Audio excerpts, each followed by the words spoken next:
আপনারা সবাই কেমন আছেন? ভালো আছি। ভালো আছেন? ভালো আছি। বাংলাদেশের মানুষ আসলে বেশি কিছু চায় না। বাংলাদেশের মানুষ শুধু স্বাধীনভাবে তাদের মত প্রকাশ করতে চায়। বাংলাদেশের মানুষ অনেক বিলাসিতা চায় না।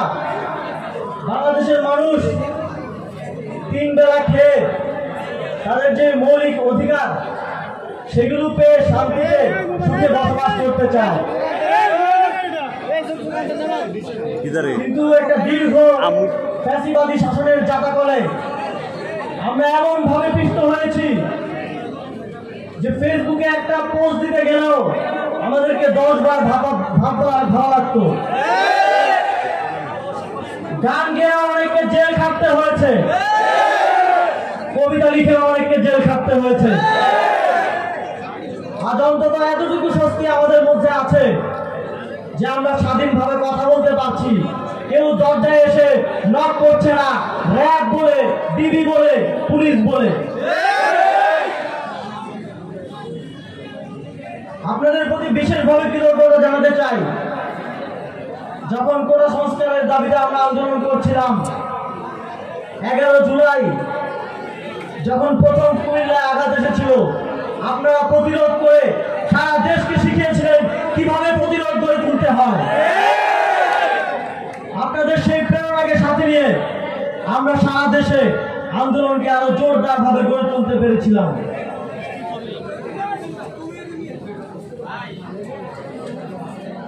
আপনারা আমাদেরকে এই অন্তর্বর্তীকালীন সরকারের ছাত্র প্রতিনিধি হিসেবে চেয়েছেন, তাই আমরা সেখানে গিয়েছি যাতে আমাদের যে অভ্যুত্থানের যে স্পিরিট সেটাকে আমরা সমুন্নত রাখতে পারি এবং তা নিশ্চিত করতে পারি।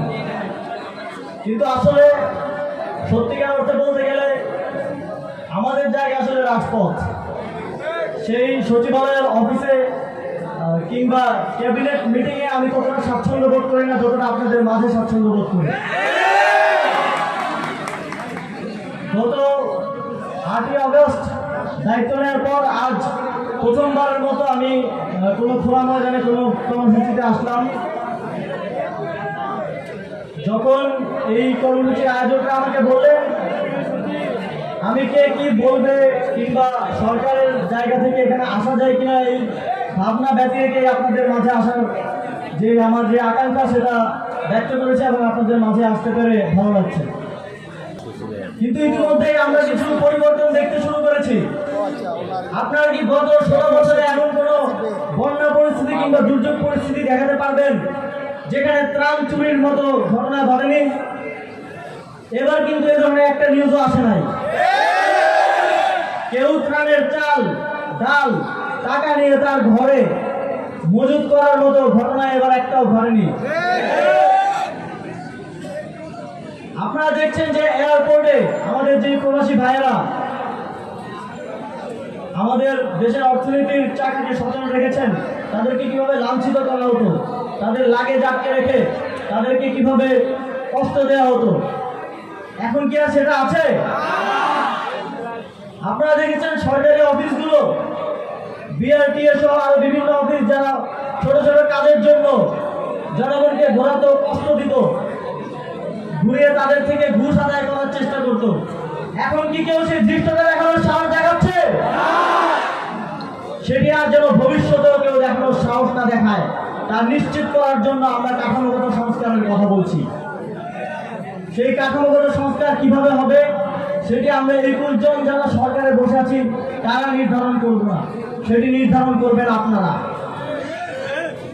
সেই কথাগুলো আপনারা কেমন ভাবে বাংলাদেশকে গড়তে চান তা শোনার জন্যই বৈষম্য বিরোধী ছাত্র আন্দোলন সহ আরো যত প্ল্যাটফর্ম আছে তারা সারা দেশে ছড়িয়ে ছিটিয়ে যাচ্ছেন, বিভিন্ন টিম করে যাচ্ছেন।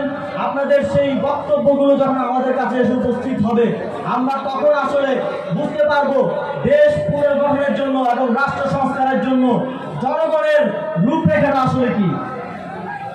এবং আমরা এটি নিশ্চিত করতে চাই আগামীর বাংলাদেশ তৈরি হবে জনগণের প্রণীত রূপরেখায়। আপনারা যে রূপরেখা দেবেন আপনাদের প্রতিনিধি হিসেবে আমরা ক্যাবিনেটে বসে সেটি বাস্তবায়নের দায়িত্ব পালন করে যাব শুধু।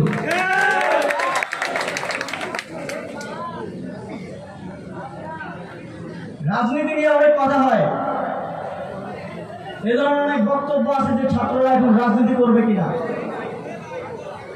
আমি মনে করি রাজনীতি করা কিংবা না করা এটা সকলের ব্যক্তিগত সিদ্ধান্ত এবং অধিকারের প্রশ্ন, কিন্তু রাজনৈতিক সচেতনতা সকলের মধ্যে থাকা জরুরি। আমরা দীর্ঘ সময় ধরে ফ্যাসিবাদীদের দ্বারা শাসিত হয়েছি শুধুমাত্র এই রাজনৈতিক সচেতনতা না থাকার কারণে। আমরা শাসিত হয়েছি কারণ আমরা 5ই আগস্টের মতো একবারও ঐক্যবদ্ধ হতে পারিনি। সেজন্য আমাদের মধ্যে বিভিন্ন ইস্যু দিয়ে বিভাজন তৈরি করে যখনই মানুষ এই ফ্যাসিবাদী অত্যাচারের বিরুদ্ধে কথা বলেছে, তখনই বিভাজনকে বারবার উস্কে দিয়ে আমাদেরকে আলাদা করে রাখা হয়েছে। আমাদেরকে এক কাতারে এসে ফ্যাসিবাদের বিরুদ্ধে কখনো কথা বলার সুযোগ দেওয়া হয়নি। আমি বিশ্বাস করি যে জাতীয় ঐক্য এই আন্দোলনের মধ্য দিয়ে তৈরি হয়েছে। আপনারা কুমিল্লাও সেটাকে সমুন্নত রাখবেন এবং ঠিক যেভাবে কুমিল্লা এই আন্দোলনে সামনে থেকে নেতৃত্ব দিয়েছে, সামনে থেকে এই আন্দোলনে অবদান রেখেছে, বাংলাদেশ গড়ার লড়াইয়েও ঠিক একইভাবে আপনারা অবদান রেখে যাবেন।